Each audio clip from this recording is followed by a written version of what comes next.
The following content is provided under a Creative Commons license. Your support will help MIT OpenCourseware continue to offer high-quality educational resources for free.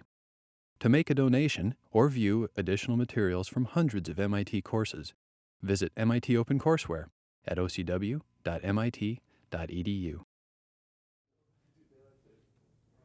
Apparently.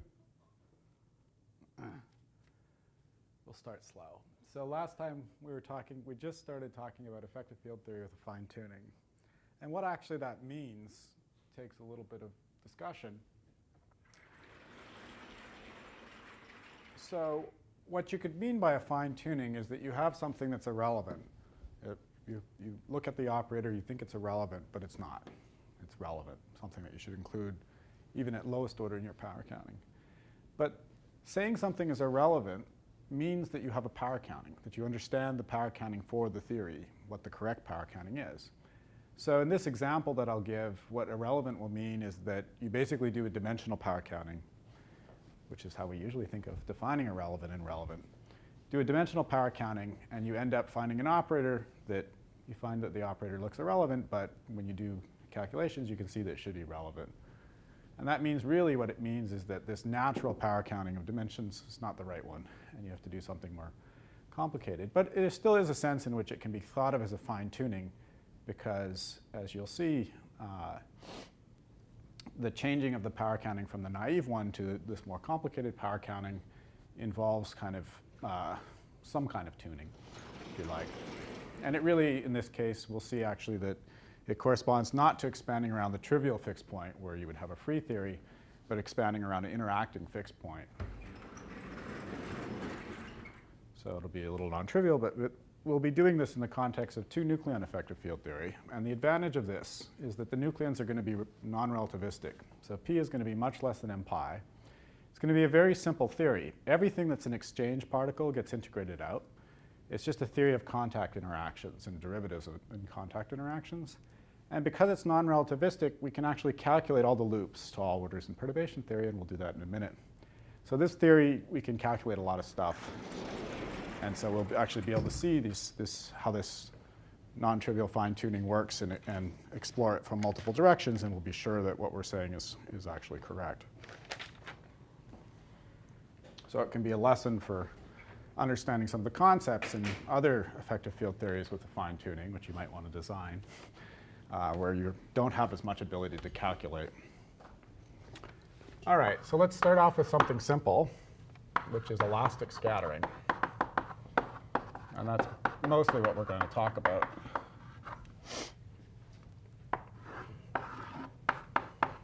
Two particles in, two particles out.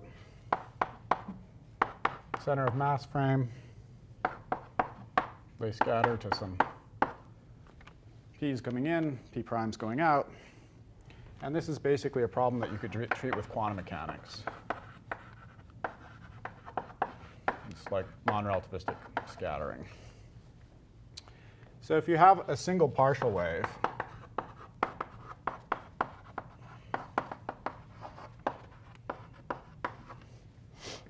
then this scattering is described by a phase shift, delta. And the relation of the phase shift to the amplitude with our normalization for the amplitude is this. So this is the S matrix, it's just a phase, and that's the relation of the S matrix to the amplitude. And this thing is the amplitude. And I guess the other thing we know is that by energy conservation, the magnitude of P is equal to the magnitude of P prime. All right, so if we rearrange this equation, and we write it as A and put the phase, solve for A,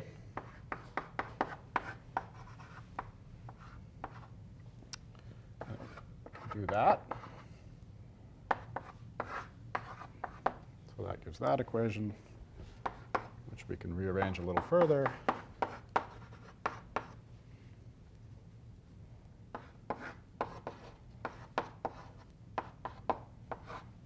And there's kind of a conventional way of writing it.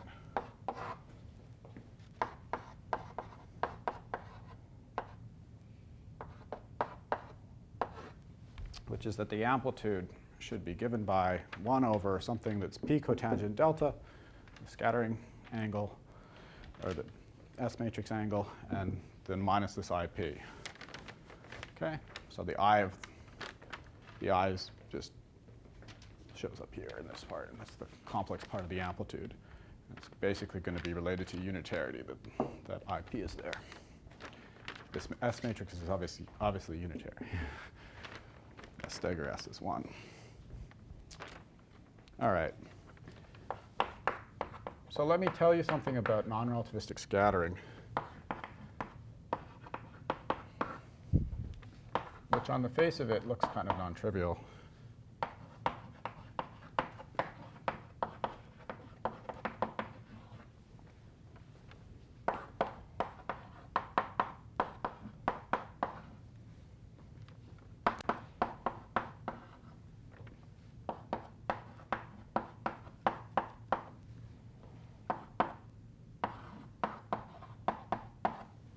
So this thing, p cotangent delta, so here I was doing a single partial wave. Yeah, OK, no, it's fine. So what is this L? This L is the partial wave I'm considering, S wave, P wave. So L is 0 for the S wave, L is 1 for the P wave. And the statement is that if you have a short-range potential and you pick a wave, then this p cotangent delta with the appropriate power of p can be made a Taylor series expansion in p. Okay? And this is actually something that's quite difficult to prove in quantum mechanics, this particular fact. And it's called the effective range expansion.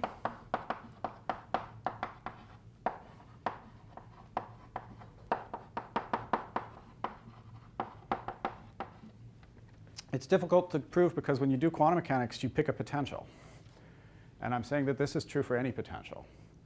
So if you start doing quantum mechanics with some potential, you've got to prove that you can put it in this form irrespective of what the choice of that potential would be. And that makes it a little bit tricky to do from a quantum mechanical setup. But we'll see actually that this is very easy to prove from an effective field theory setup.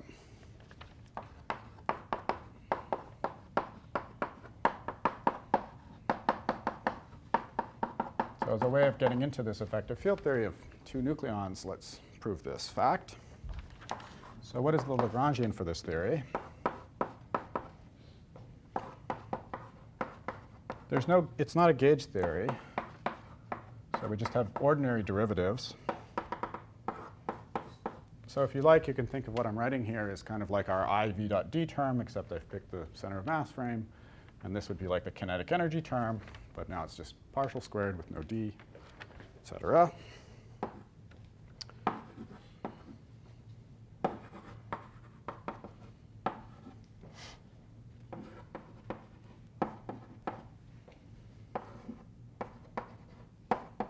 And then there's a bunch of contact interactions. So there's a whole bunch of operators that involve nucleon fields with some Wilson coefficients. The notation here is this S is kind of a pseudonym for the channel. So this S here, which is maybe it should be a script S or something, it's telling me which channel I'm in. And if in a spectroscopic notation, you'd say you're in the 2s plus 1 LJ channel. So this would be the angular momentum, total momentum, and the spin.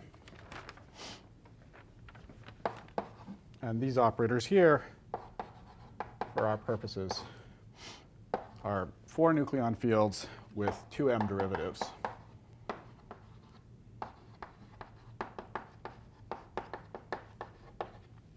Now this is not really the complete theory for a couple of reasons. Well, there's higher order relativistic corrections indicated by the dots. There would also be dots over here that could have to do with having more nucleon fields. For example, I could have, instead of just 4, I could have 6. But I don't need to worry about those operators for 2-to-2 scattering. So I'm leaving them out. So this is actually the complete theory, if we include these dots here, for 2-to-2 scattering. And this nucleon field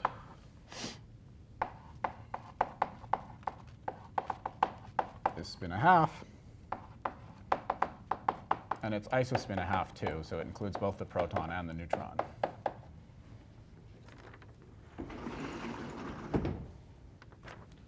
Nucleons are fermions.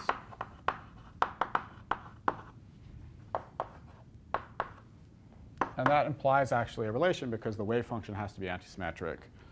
And so actually, you know that you can associate isospin and the angular momentum in the following way because of this fact. So all the isotriplets have -1 to the s plus L even, and the isosinglets have -1 to the s plus L odd. So that cuts down by a factor of 2 the number of combinations you have to consider. And basically what this theory has is for some given channel in and some given channel out,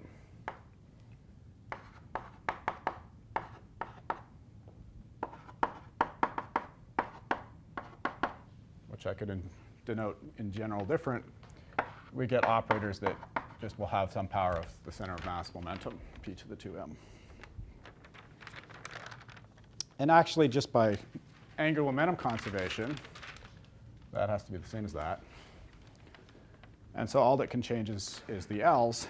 And so if S is 0, so there's two different possibilities. S is either 0 or 1 because we have 2 spin-and-a-half particles. If S is 0, L will be equal to L prime because J is equal to J prime. And there's no shift of the spin. So that's one possibility. And if S is 1, then so S here is the same.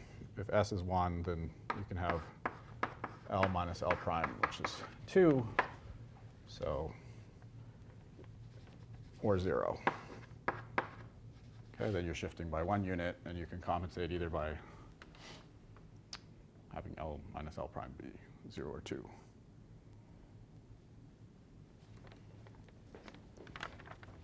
Okay, so we conserve J. So we can enumerate all the possible partial waves. We'll mostly focus on the S wave. So let me write out some of these operators for you.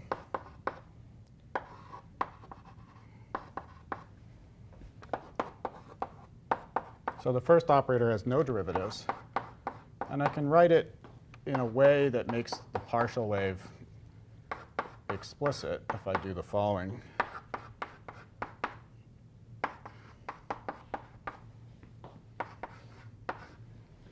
And then there'd be some derivative operator. And I'm going to pick the normalization to make our lives as easy as possible, as we usually do when we're setting up the operator basis.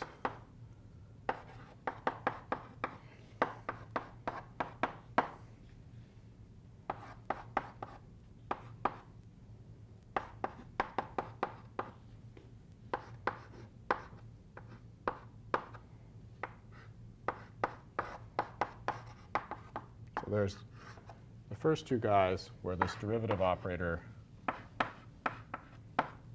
is like grad squared to the left, grad left dot grad right, plus grad squared to the right. And these P's, if you look at them, they're just matrices in the spin and isospin space. So the two we'll focus in on are the S waves. And in the S wave, you either have 1s0 or 3s1.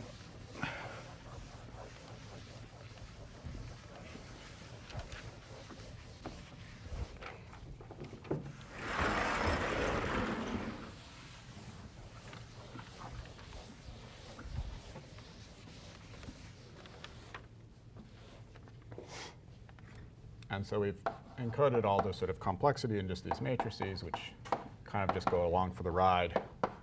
But I'll tell you what they are.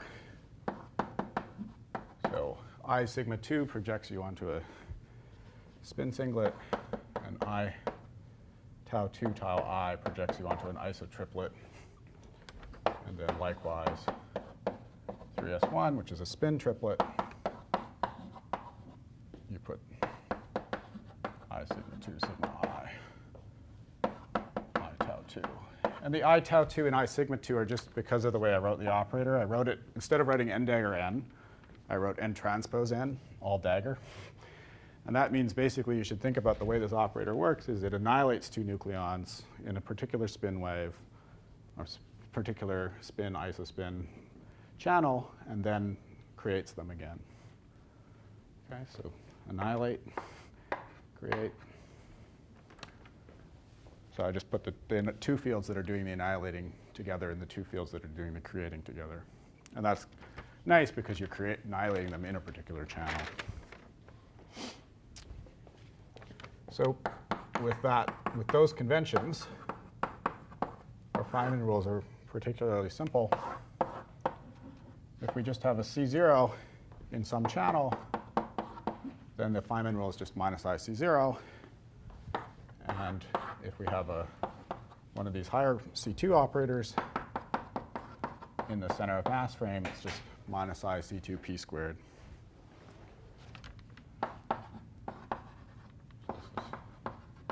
In the center of mass frame, that's the center of mass momentum. And remember, in the center of mass frame, p squared was equal to p prime squared. And so we can actually just write down the Feynman rule for the complete set of operators there if we adopt this convention. So if you insert a guy with two m derivatives, derivatives always have to come in pairs because of angular momentum.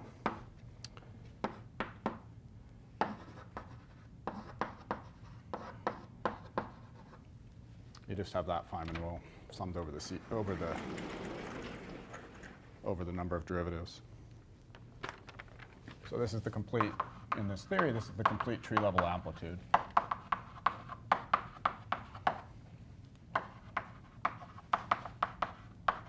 From those interactions over there. Okay, so it's a very nice theory. Simple. What about loops? We are going to need some loops. So let's look at the following loop. And I'll start by looking at just E equals 0.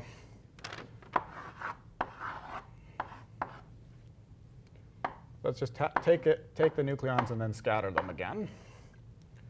So in terms of the momentum flow, I have some q, say, going this way, and then I have minus q going that way. That's my loop momenta. So I'd get two couplings C0. Let these be zeros. Integral d dq. And if I just kept the HQET type term in my kinetic term, then it would look like that. Okay, so this is just, so for the moment, if we just keep partial dt in the kinetic term, which is what we were doing in HQET, then we would get that. And that's a bad integral. It's got a pinch singularity. It's an ill-defined integral.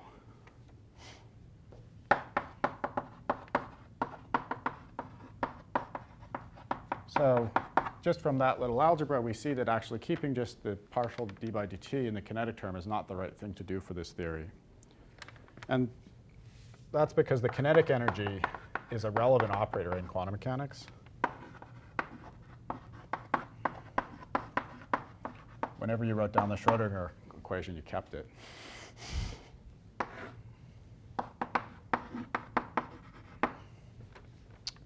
So the right power counting should have E, which is of order p squared over 2m. So the partial t term and the grad squared over m term should be the same size.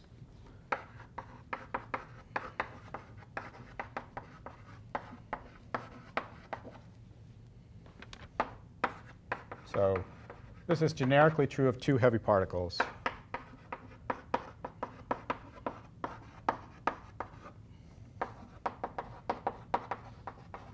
They have a different power counting for the kinetic term.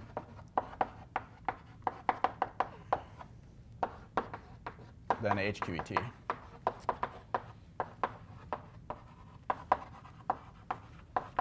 Any two heavy particles, whether it's two heavy quarks, two heavy nucleons, two heavy anything. All right, E should be of order p squared over 2m. E being the kinetic energy? E being the, so really what I mean here is just the partial t term in the action over there should be the same size as the grad squared over 2m term.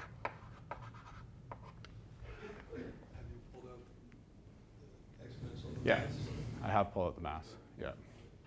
So just like in HQET, to get this partial T, we pulled out the mass. Then we have a kind of non-relativistic type expansion. And the difference here is that we need the partial T to be of order grad squared over 2m.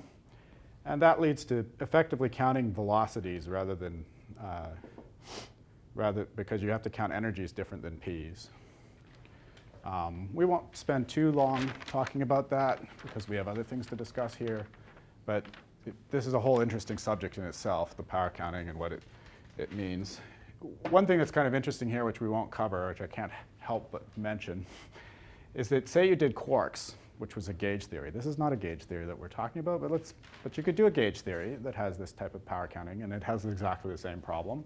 Just replace these heavy nucleons by quarks, and replace this dot here by a Coulomb potential. Exactly the same problem if you try to use HQET. And in that theory, too, you need E to be of order p squared over 2m. That's called non-relativistic QCD. Or you could do heavy electrons, where you have QED as the gauge theory. Non-relativistic QED, same issue. E has to be of order p squared over 2m. And in gauge theory, there's even a further complication, which is basically that there's gauge particles that want to talk to E, and there's gauge particles that want to talk to P. And those are different sizes. So you have something called ultrasoft photons and soft photons that are the gauge particles for E and the gauge particles for P. Kind of an interesting theory. We won't have time to talk about it. If somebody wants to talk about it for their project, it's kind of fun.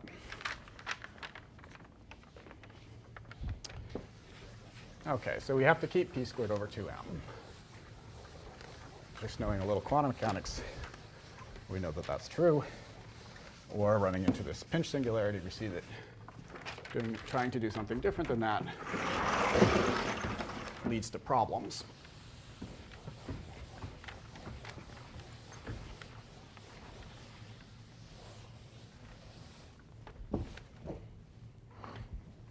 So let's redo our calculation here, but now keeping that term and see what we get. Same bubble diagram. Let me send in on each of these legs E over 2. So E is the total energy that I'm sending in. Convenient normalization.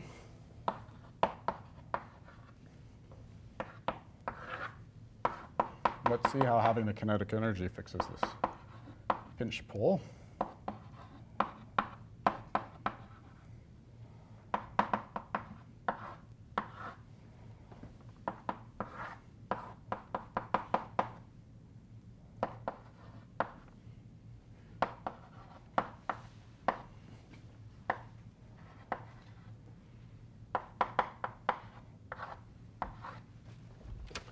OK, so if you look at the poles in the complex plane here, what's happened is you've split them like this so that you've moved them along the real axis. And so now you can just think of a contour, for example. If you want to think in the complex Q0 plane, you can think of doing a contour integral like that. And everything is well-defined. It converges at infinity. Everybody's happy. So we can close above, pick the pole where Q0 is E over 2 minus Q squared over 2m plus I0, plug it back into the other one.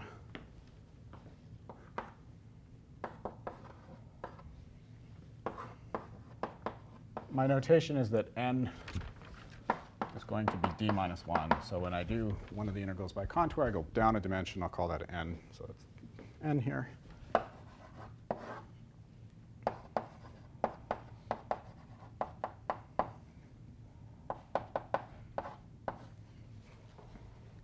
This integral we can do.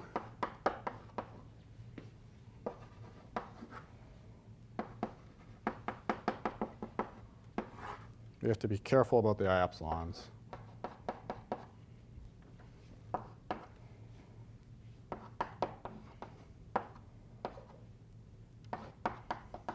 Because they tell us whether it's minus IP or plus IP. ME is set up in my convention. ME is p squared. So this is giving a p, but it's giving either a minus IP or a plus IP, depending on the sign of the I0, but I know it's a minus IP. So I use dim reg here.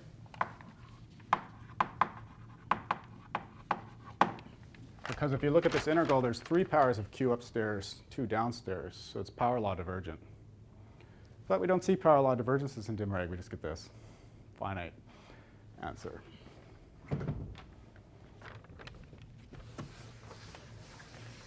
And actually, that finite answer is exactly the imaginary part that you need if you want to cut this graph and say that the cut of the forward scattering is the same as this amplitude squared. So it's exactly, in essence, this is the piece that you need to have to be there by unitarity. If you would try to keep the E, you could think, well, maybe if I just kept the E in this calculation, it would solve this pinch problem. But it doesn't really do it, because if you really stick with the partial d by dt as your leading order action, then the equations of motion are E equals 0. So you have to take E equals 0 to go on shell. So you can't really avoid the pinch that way. You really have to take this kinetic term. You have to take the kinetic term to have both the partial dt and the grad squared over 2m. OK, any questions so far?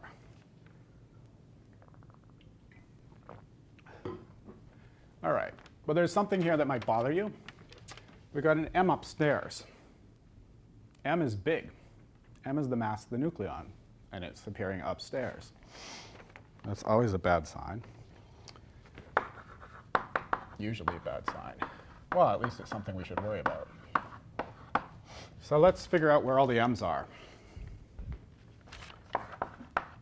Let's count all the m's in the theory, holding the momentum fixed.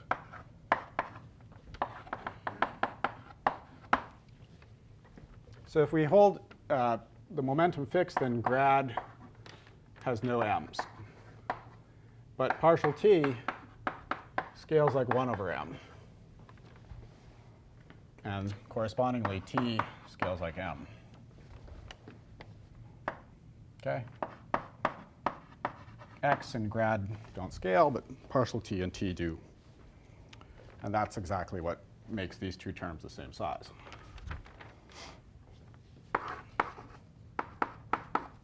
So we can ask, what is the scaling of our nucleon field? And if we want to do that, we go back to our action. And we just say the action shouldn't have any scaling. T has a scaling, so there's an m in here. This guy here, the whole thing scales as 1 over m from what we just said over there. This m cancels that 1 over m, so this guy is therefore m to the 0. The nucleon field has no scaling with m. So then, once you've done the kinetic term to figure out the scaling of the nucleon field, you can do then any other interaction. So the power counting of the kinetic term is always what determines the power counting of the field. That's true in any theory, any effective theory, because that's basically the basis of the fluctuations you're describing by that field. And once you fix that counting, you've got all the counting you need, and now you can go count other operators, like the one with 2m derivatives. And this guy here just has, you can have just vector derivatives, no time derivatives, just vector derivatives, 2m of them, and nucleon fields. So there's no m's in there. That's m to the 0. And this guy here is an m. So this guy here, C2m, must be a 1 over m. So therefore, any C2m scales like 1 over m.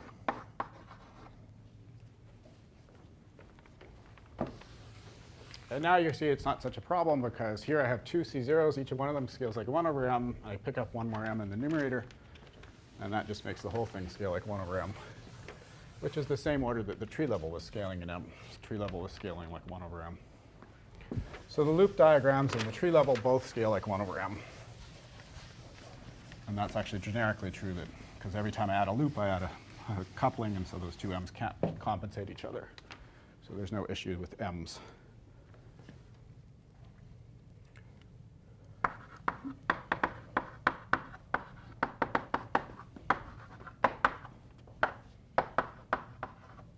one-loop graph is the same size as the tree level, and they both go like 1 over m. If you now do dimension counting, you can say, given that we've identified that the C has an m in it, if you ask about the dimensions of C, it's minus 2 minus 2m, because the dimensions of the nucleon field are 3/2. And we're doing some expansion in p much less than lambda, so just by dimensional power counting, we expect that the coefficients would be of the following size. We know that there's an m, and that it's the only m. And all the rest of the dimensions you should think of as being made up by the stuff you integrated out. So it could be the pion, for example, setting the scale lambda. So what you'd expect for the C2m's is that this is how big they are, and that the derivatives are then being suppressed because of these lambdas, and you're expanding for p much less than lambda. OK? Are we happy so far?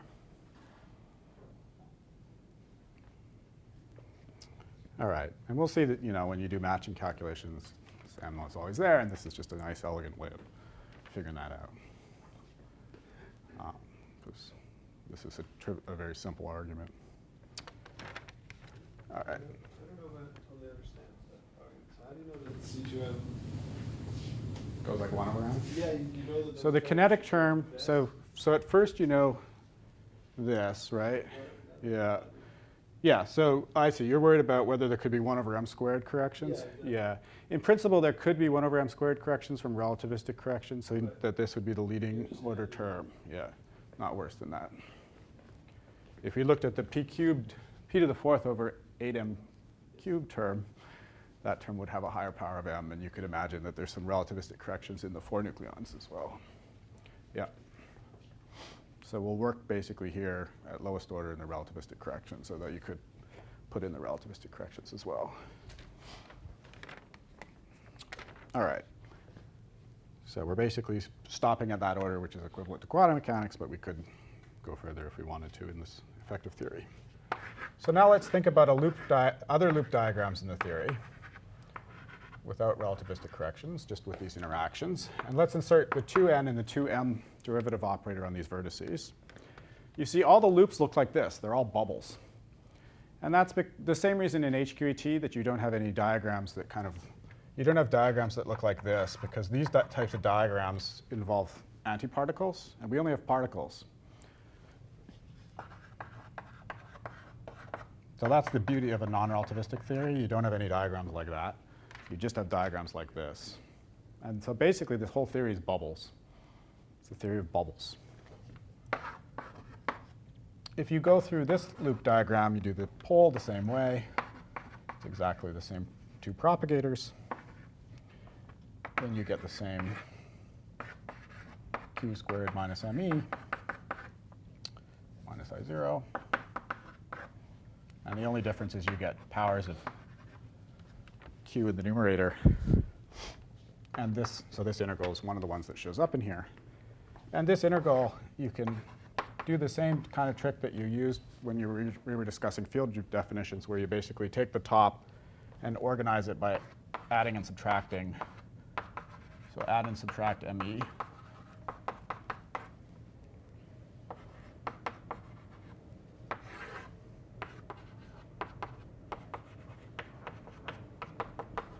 Like that.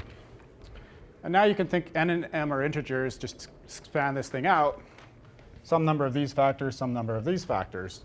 But anytime you get one or more of these factors, it cancels the denominator, and then you end up with scaleless integrals. So basically, that means you can throw this piece away.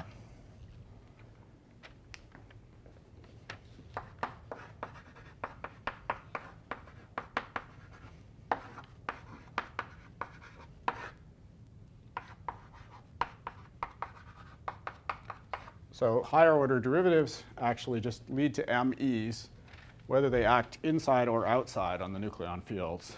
They lead to a p squared.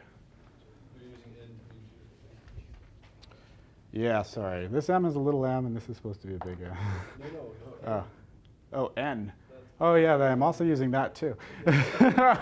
Sorry. Yes. This is an integer. Should call it j or something. And the other end is 3 minus 2 epsilon.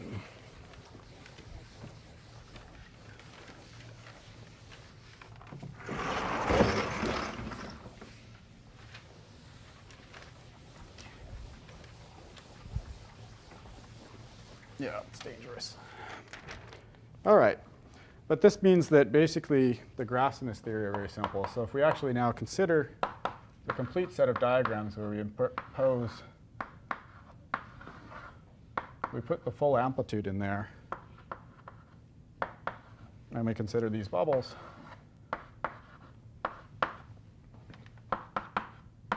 because of this fact that I just told you, which doesn't change when you insert more bubbles, the bubbles all decouple from each other. The contact interaction is decoupling them from each other. So here's a complete amplitude.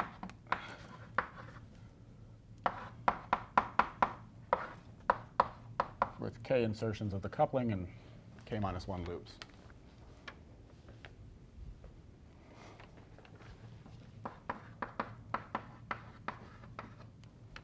Okay, so we just computed all the loop diagrams in the theory. And it's giving us something that we can sum. It's a geometric series. So this is for k minus 1 loops. We can sum them up. So if you like, I should have called this the kth term.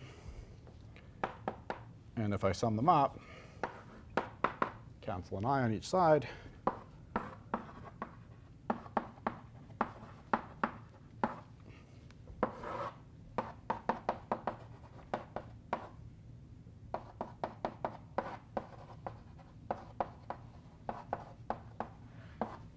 get that.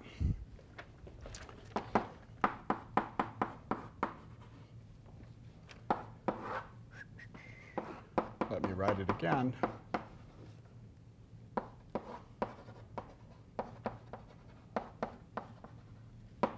Like this.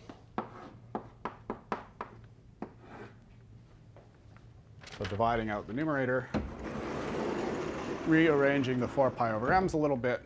I can write it like that. And then we can identify this thing here as p cotangent delta. Okay, so p cotangent delta, from our effective theory, we've calculated it to be the sum over this, p2m, where now I've conveniently defined hatted coefficients, which are the following things. And that just cancels the m that's in the C2m's. So C2 hat scales like m to the 0. So that's just it's an obvious way of reorganizing things, given the factors of 4 pi over m that we knew had to sit out front of this S matrix calculation of the amplitude. So we can identify p cotangent delta as something that doesn't involve any m's, and that actually is also what we would expect for non-relativistic scattering. So then you can look at different waves, and you can look at this formula, and you can, doing 2 of them will show you how it works. So S wave is L equals 0.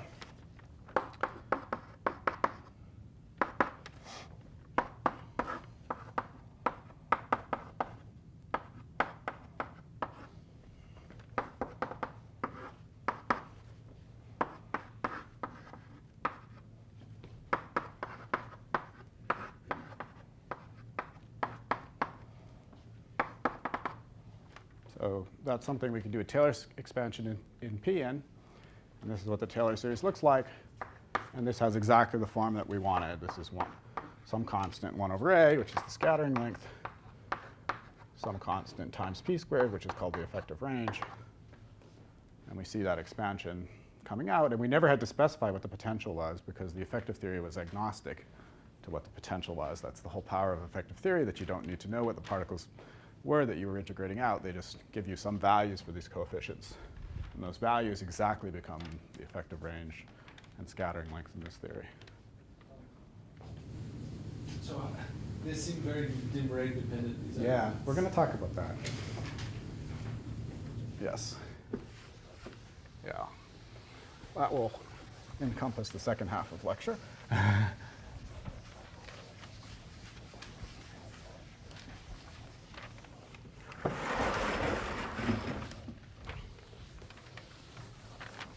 So we'll come to that momentarily. Let me just do one more wave just so you see L equals 1. In the L equals 1 case, there's no C0 hat. You need the derivatives to correspond to the wave. And so in this case, if you look at p cubed cotangent delta, the denominator starts at C2. And the reason why there was this p to the 2l plus 1 is just so that you get the extra p here, which compensates the p's downstairs. And again, this thing has a Taylor series.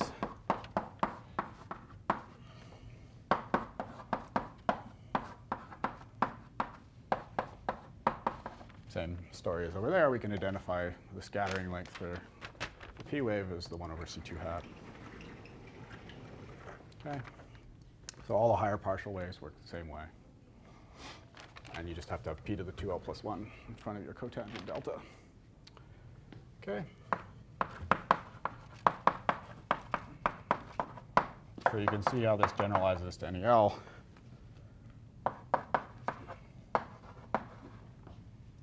So that proves this non-relativistic quantum mechanics theorem.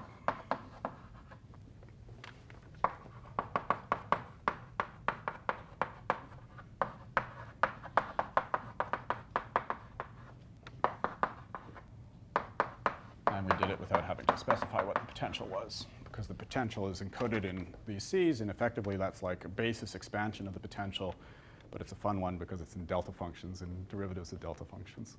So we're doing a local effective field theory, which is not something you'd think of ever using for a basis. Well, maybe you would, but most people wouldn't think of using basis of derivatives of delta functions for quantum mechanics. Okay. Well, you'd hope we could do a little more than quantum mechanics, right? So you can think, if you like, in terms of determining the values of the C's. You can say, well, experiment tells me the values of the scattering length of the R0, and that's indeed true. So this equation that C0 hat is equal to A, you could view this as a matching equation. Putting back the M, we'd have that. And then for C2 hat, we have R0 over 2, A squared.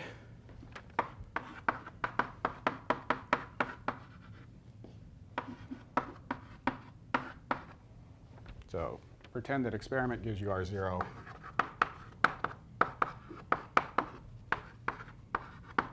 And A, which they do measure, and then you know the value of your Wilson coefficients, and you can start using this theory. Now, if you think about the power counting, then if A and R0 are of order 1 over lambda, that's the natural thing you'd expect, then you reproduce what we expect.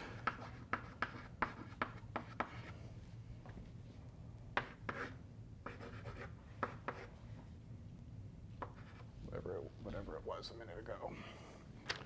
It's 2m plus 1.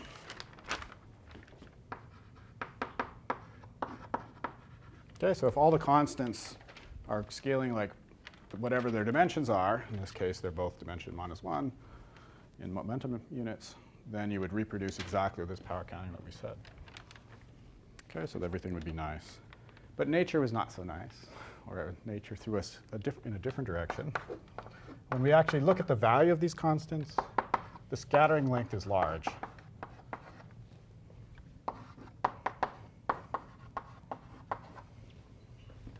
So C0 is large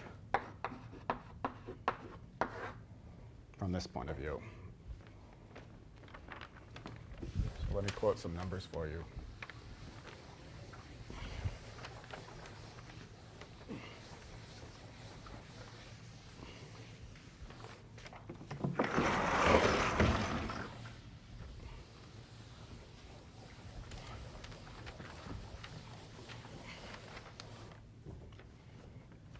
So in the 1s0 channel, which is the larger one, this guy is 23 Fermis.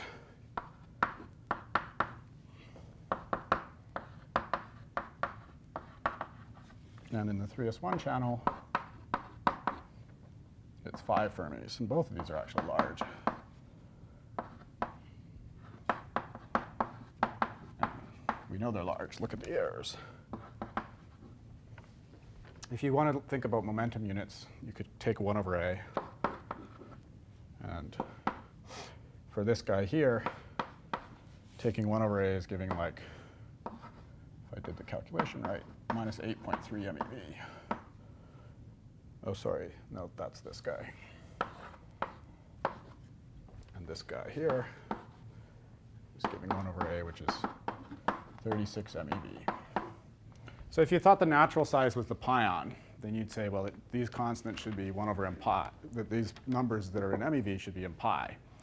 And 8 MeV is a much smaller number than 130 MeV. 36 is also a smaller number than 130 MeV. So both of these guys are not natural. In particular, this one you see is quite non-natural. So there's a fine-tuning going on, some kind of fine-tuning from the perspective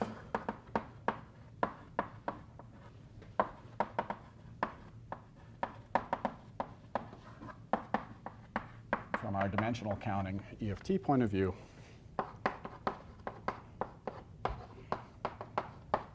There's a fine-tuning that's making the A big. And if you look at the other guys, the R0 and the other guys, they are exactly of the size you'd expect, so there's no fine-tuning there. So the only fine-tuning is in A, and not the other ones, just by comparing to data. OK, so how do we deal with that? It looks like we set up a defective theory. It seems like a beautiful theory. It could describe some things about quantum mechanics, but then we learned that our power counting sucks. So what we want is actually a power counting that's a little different.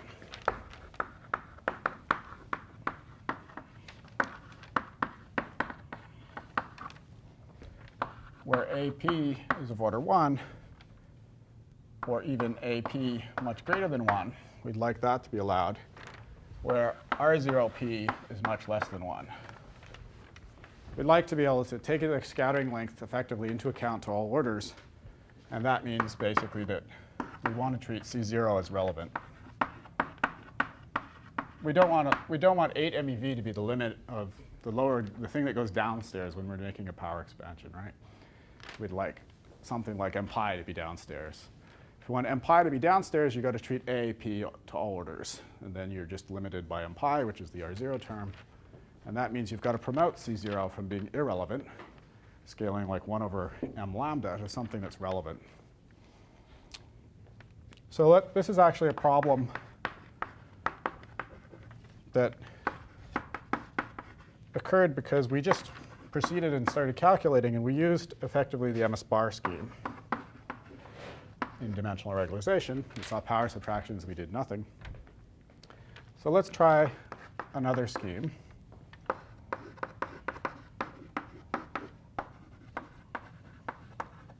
It's a little more physical, called off-shell momentum subtraction. So what is off-shell momentum subtraction?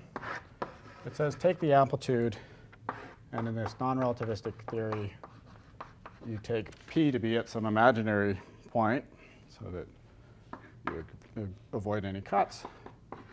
And you can define, in whatever channel we're in this mu r scheme, you can define the amplitude at that particular point to be the tree-level result. OK, so any loops, if you take them at this point, you should get back that result. So this is the analog of what you'd do in a relativistic theory, where you would take p squared to be minus mu squared. In the non-relativistic theory, it's always p that's showing up, which is the 3-vector p, magnitude of the 3-vector. So we should assign some rule for that. And it's just we take it to be I times mu.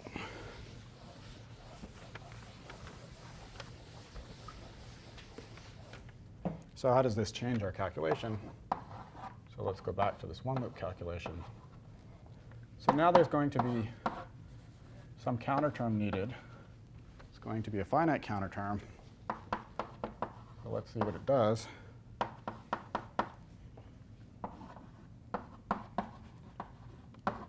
So the loop graph gave this IP. That's what this graph gave. And this has to be just such that if I set p equal to I mu, that I get 0. So this has to be plus mu. So the counter term is giving mu r c0 squared.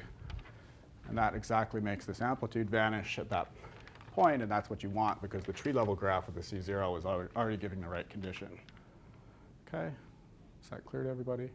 This is the correction to this. The tree level graph in the amplitude here gave minus IC0, so we already got what we want. When we go to one loop, we just want to make sure it doesn't contribute, and that forces us to put the plus mu there.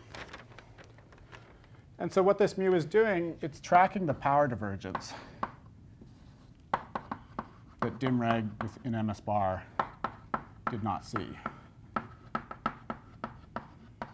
The integral is power law divergence, and our cutoff mu r has appeared in the numerator and has tracked that divergence.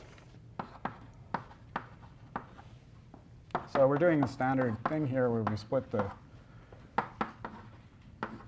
coefficient into the bare coefficient into a normalized and counter term piece. And unlike MS bar in this particular renormalization scheme, there's a finite correction there. And we have a renormalization group equation.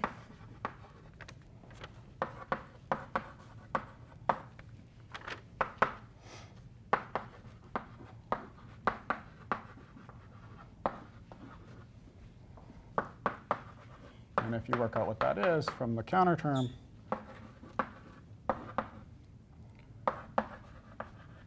it turns out that only this one loop, it's one loop exact. Showing that is a little more work than I've done. But it turns out that the beta function is one loop exact. Higher order bubbles don't give any contribution to this beta function, and this is the anomalous dimension. So we could just calculate all those bubbles, impose the same type of thing, and I've given you a reference that does that.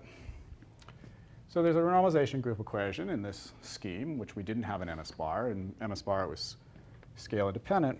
We also have a connection to the MS bar scheme, because if mu r was 0, that corresponds to the MS bar result, right?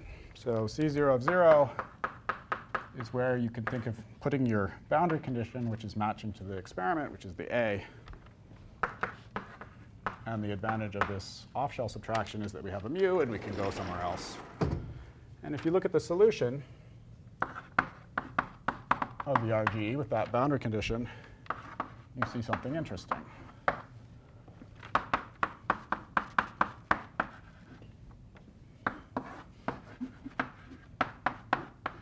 So this is the result for the coefficient. 1 over mu r minus 1 over a. So if mu is of order p, which is much greater than 1 over a, like we want, then the right counting for the c, which is a function of mu, is 1 over m mu. OK? And so what we've done here is we've swapped 1 over the physics scale that we're integrating out for 1 over the scale mu, which we're taking to be of order the physics we're keeping. OK? And this is relevant now. This is a relevant coupling with that change. We've made it much bigger by just switching to this physical renormalization scheme. And if we take mu of order p in that scheme, this all of a sudden becomes an order 1 effect with leading order in the Lagrangian, because we have effectively p's downstairs in the coupling. OK, so this scheme allows us a way of thinking, in the effective theory way of thinking, of having a power counting where we'd have to keep this C0 to all orders. Yeah, AP is order 1. So, so if you look at the Lagrangian, then you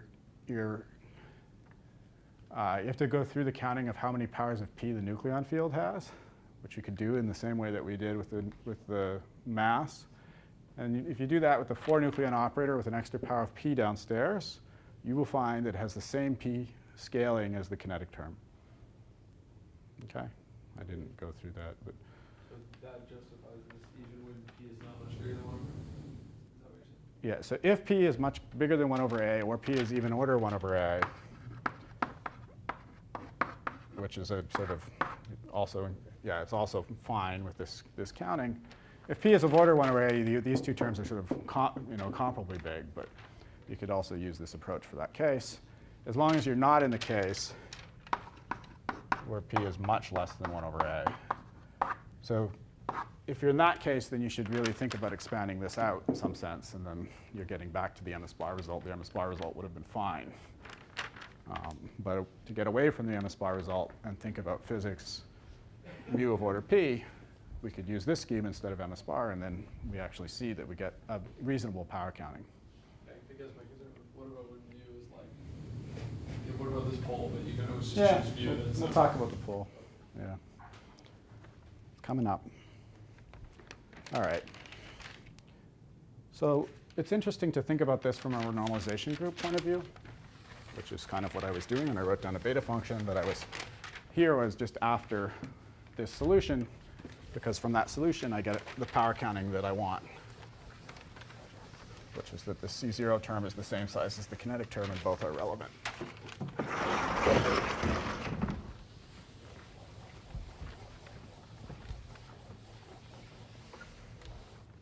So we could do that just like we counted p's for in chiral perturbation theory, or just like we counted, just comment.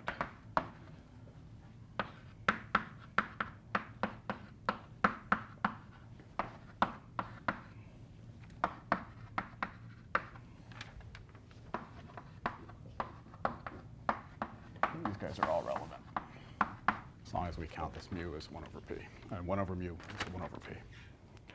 So there's another way of thinking about this and thinking about these different cases, and that's just to think about the beta function itself. So if we look at the beta function for this C0 coupling, and we just put in the solution, plug this back into that equation here, it's some constant out front, and then it looks like this: a times mu 1 minus a mu squared. If we want to talk about all possible values of a, well, a can go from minus infinity to plus infinity. So it's useful, if we want to draw this, to map it to a compact interval. So let's do that.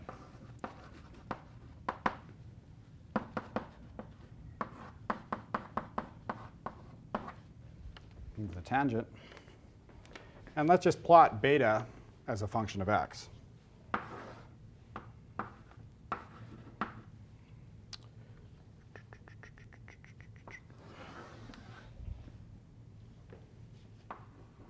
So there's 3 values actually where beta vanishes. There's one value where it blows up. So this is, here is x equals minus 1. This is x equals 0. This is x equals plus 1. And what it looks like dips down here, there, blows up, and it comes back down and goes like that. So that's what the beta function looks like. So this point here corresponds, if you think of being at fixed mu, say you're studying the physics at fixed mu, this point corresponds to a equals minus infinity. This point corresponds to a equals 0. And this point corresponds to a equals plus infinity.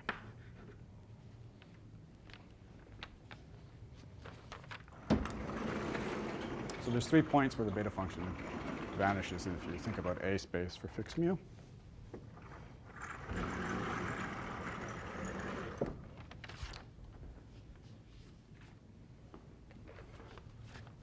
Well, use some color.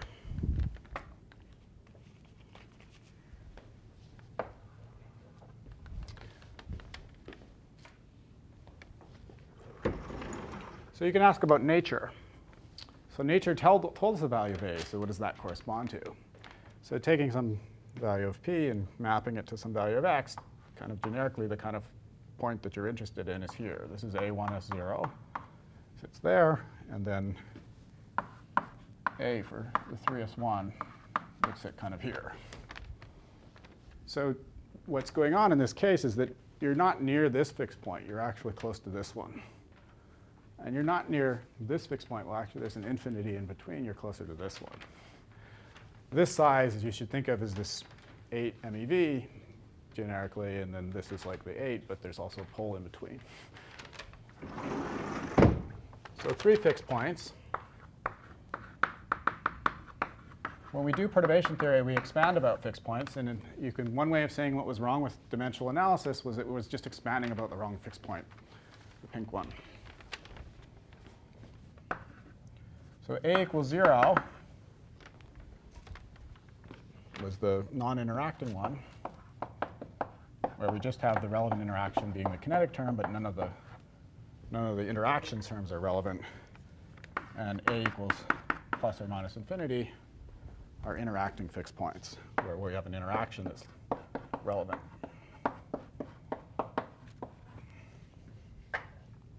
So you can think about that in the following sense. Classically, what A is measuring is kind of the interaction size. If you have classical scattering, your cross-section's 4 pi A squared.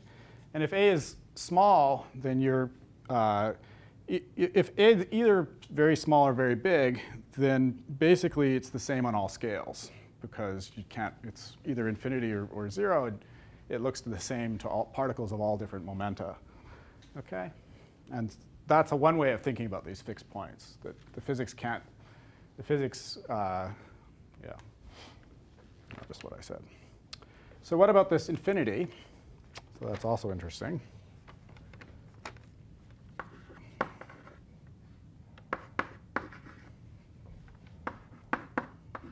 So when A is 1 over mu, beta goes to infinity. And this actually, there's a reflection of this in the theory. It corresponds to a bound state.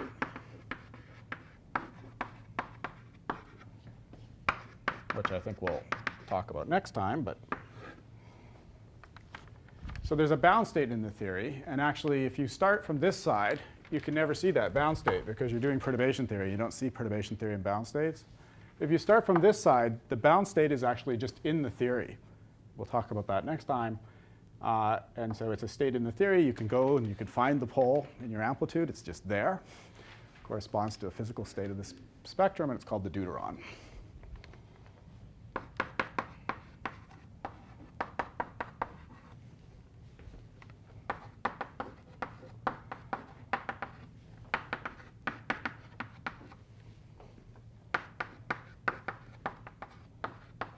So we have a non-interacting theory. We have some non-trivial amplitude, and this deuteron is a pole in that amplitude.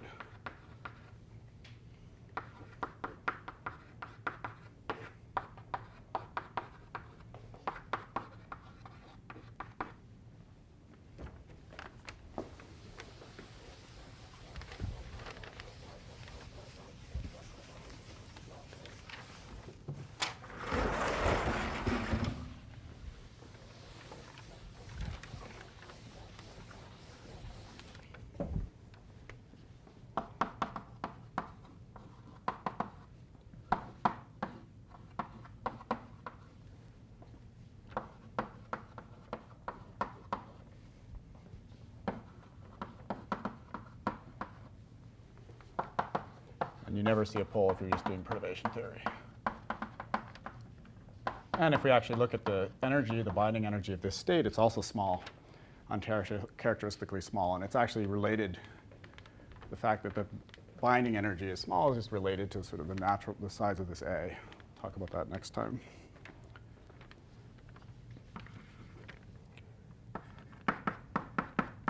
So what I was saying before about the theory at all scales looking the same, when you have A equals 0, of course, it's non-interacting. Or when A equals equal to plus minus infinity, it looks the same at all scales. That means it's scale invariant. So it's a scale invariant theory when A is at these fixed points. And something I worked on was the fact that these points are actually conformal fixed points.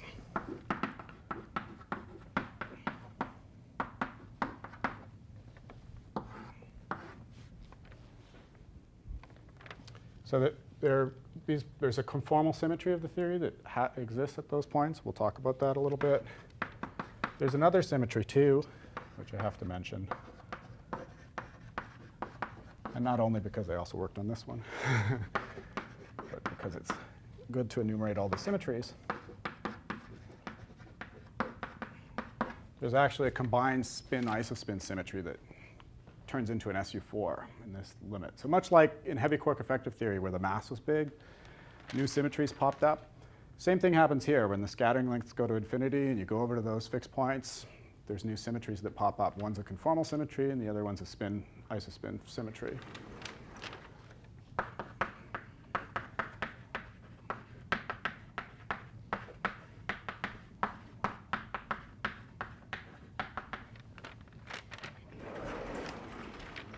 All right.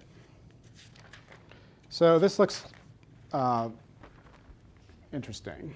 You could ask the question, did this physical picture that we developed depend on picking this renormalization scheme that I told you about? We kind of gave up on dim reg. We went over to, well, we gave up on MS bar. We went over to this scheme, which was off-shell momentum subtraction. In general, people don't like off-shell momentum subtraction because it makes calculations more difficult once you go to higher orders. Well, here the calculations are not so difficult, so we could do them, but you might be interested in adding pions to this theory or coupling external currents like photons, and then the calculations would get more difficult. And you'd like, for example, to have a dim reg MS bar type description of this power counting rather than a kind of minimal subtraction. Could I kind of dress up minimal subtraction to get the same physical picture? That's a reasonable question to ask. The answer is you can.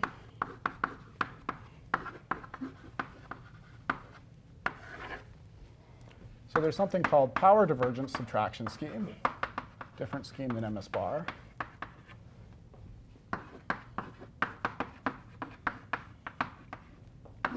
So the PDS scheme. And what it says is, don't just subtract poles at d equals 4 like you do in MS bar, which are corresponding to logs of the cutoff, but also subtract poles in d equals 3. And dim reg knows about power law divergences, and they're just poles at different places in the dimensions. And so if we subtract poles at d equals 3, we can track the power law divergences in that way. And it's the power law divergence that's actually causing, if you want to think of it as a change to the anomalous dimension, where the anomalous dimension was saying this thing was irrelevant, to changing it to something relevant, you need a big change for that to happen, and the big change that's occurring is coming from a power law divergence here. That's what sort of allowed you to jump, if you like, from this fixed point to this one. The renormalization group, including the power law divergence, allows you to even flow between those points. Usually we think that power law divergences aren't doing anything. Here's an example where they are. They're not doing anything as long as you know you're at the right fixed point. If you're describing the right physics around one of these fixed points, you can concentrate on the logs, but if you don't know where you are, then the power law divergences could be crucial. All right, how does this scheme work? So this is a dim reg type scheme. So we're going to get the power of mu from the mu to the 2 epsilon that we have out front.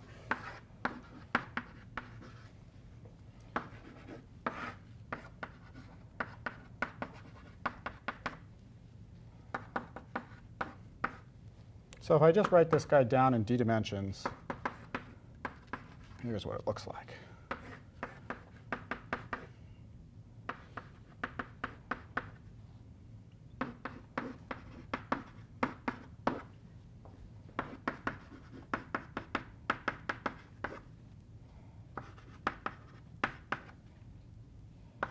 And I've normalized mu slightly differently than we usually do, just because it's convenient for this scheme to do that. So it's not exactly the same as MS bar. It's mu over 2 that I'm putting in. Other than that, it's the same kind of setup as MS bar.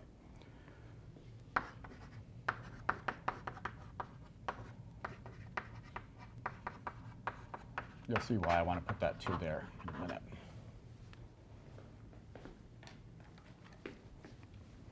OK, so this is just the result that we would write down for dimensional regularization. Dimensional regularization is not a scheme. Scheme has to do with what we subtract. But dim reg is just how we regulate.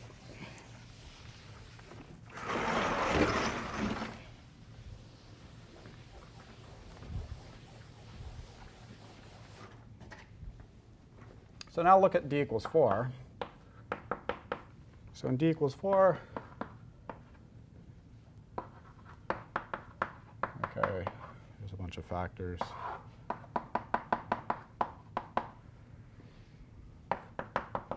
This is just giving, this is the answer I quoted to you before. Just something finite.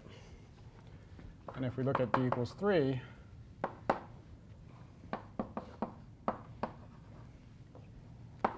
then we have a pole because of that gamma function.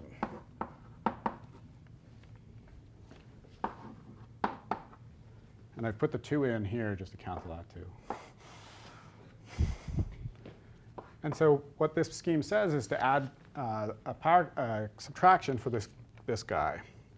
So what we do is we add a counter term that looks like minus im over 4 pi mu at 1 power of mu over 3 minus d c0 squared. And then if we take the graph plus the counter term and we set d equal 4, which is where we actually want to do physics, lo and behold, in this approach, we get actually the same answer as in our off-shell momentum subtraction scheme. And that's just really because this scheme tracks the power correction, or the power divergence, just like the off-shell momentum subtraction did. So we just invented a dim-reg style of looking for poles that can track the same physics. And we just have to look at poles in d equals 3 rather than poles in d equals 4. Okay? And this is easier in general than the off-shell momentum subtraction schema, though. For basically everything we're talking about today, you could do either one. Now, where is the predictive power of this effective theory? So far, we've just kind of cooked things together to make the C0 do what we want. Well, we didn't completely cook things together. We switched to another scheme, and it kind of popped out naturally. But you could say, well, why not explore 3 other schemes and see if they work? But let's just imagine that we got things to work, as we just did in 2 different ways, by tracking the power law divergence. The predictive power becomes, from now, the fact that if I say that's my fine-tuning, that C0 got enhanced, I can now predict the size of all other operators in the theory. And other operators like C2 and C4, the power counting we assigned to them previously is not true. We have to figure it out. But we can figure that out once we know what approach we should use.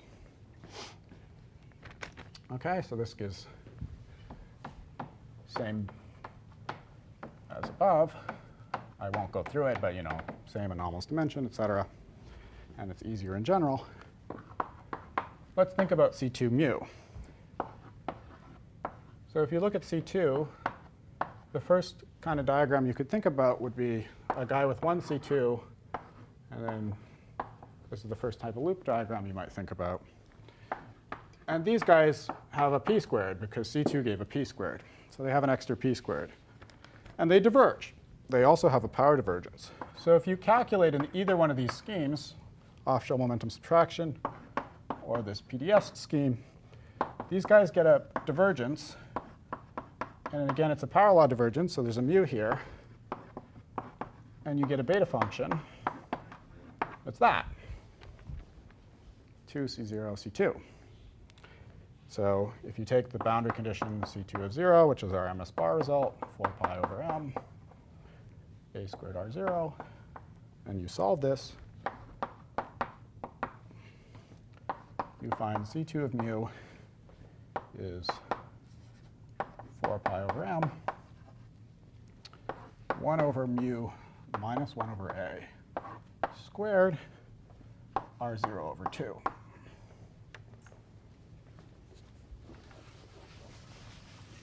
So there's 2.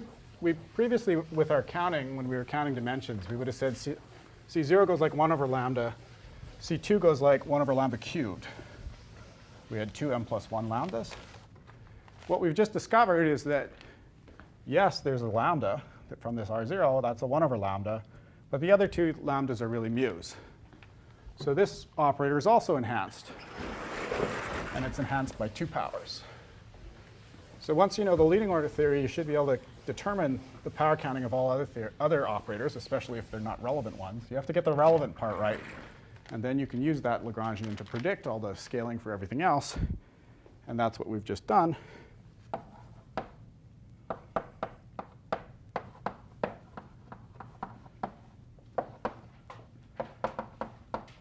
So this guy was it's gone to 1 over mu squared lambda. Okay, and those powers of mu we see in this scheme, and the 1 over lambda comes from the R0.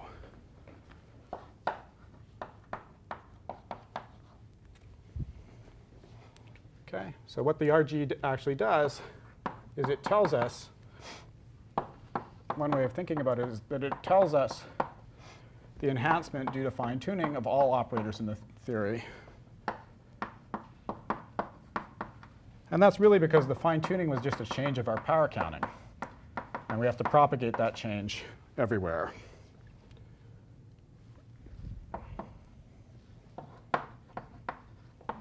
And we can do that, and it's the beta functions that tell us how to propagate the fine-tuning.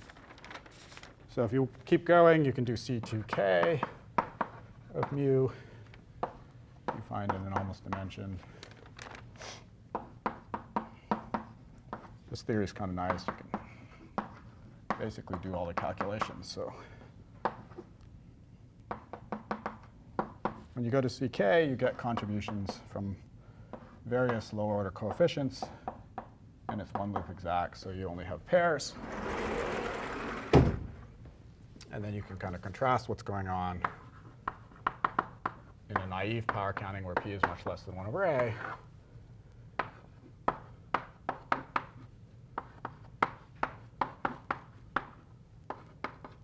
Let's just go up to C4 versus this kind of improved power counting, which is valid when PA is greater than or order 1.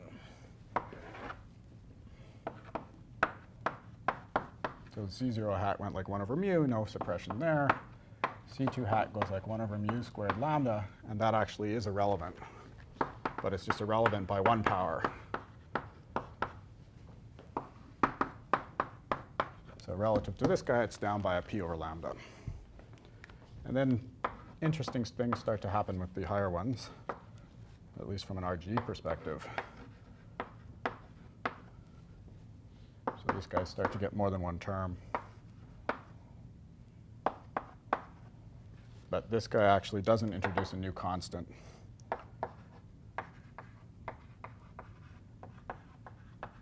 There's a piece of the anomalous dimension of this guy that's actually just fixed by the constant that you already had here, and then there's a new piece. So the new piece is down by 2 powers of lambda. And that's encoding things about the amplitude, actually. But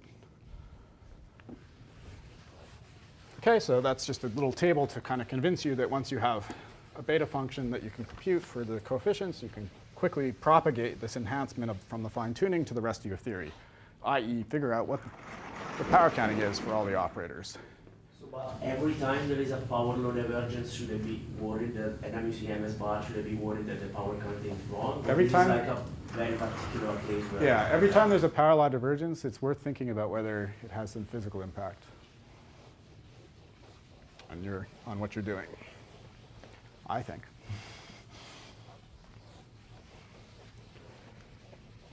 If you know that if you can convince yourself that you're expanding around the right fixed point, then you're OK. That's my equivalence claim. But you don't necessarily know that. So let's go back to our amplitude and see what's going on here, and see what it looks like with this power counting. And so it's really just a different expansion of that amplitude that we had. Call this M.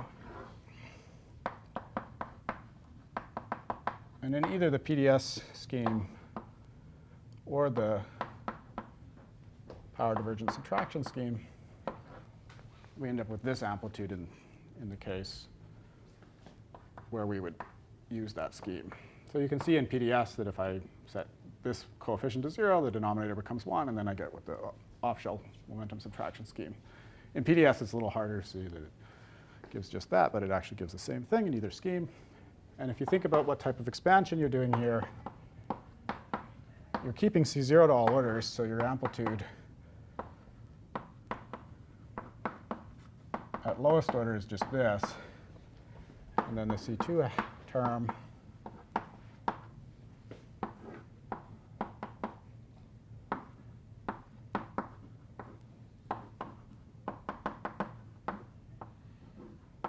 looks like that. And then there's some higher terms, which I wrote in my notes, but I won't write here.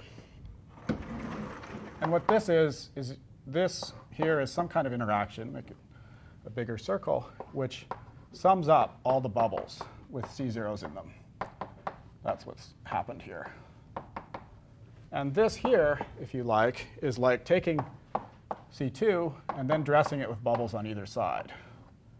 So there's 2, there's the bubbles, and then bubbles on the other side, and then bubbles on both sides.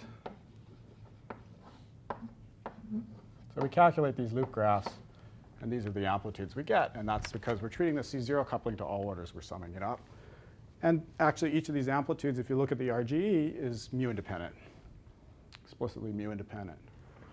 Okay, so it's like chiral perturbation theory, where we're doing a momentum expansion, and order by order in that momentum expansion, the amplitude is independent of the scale mu.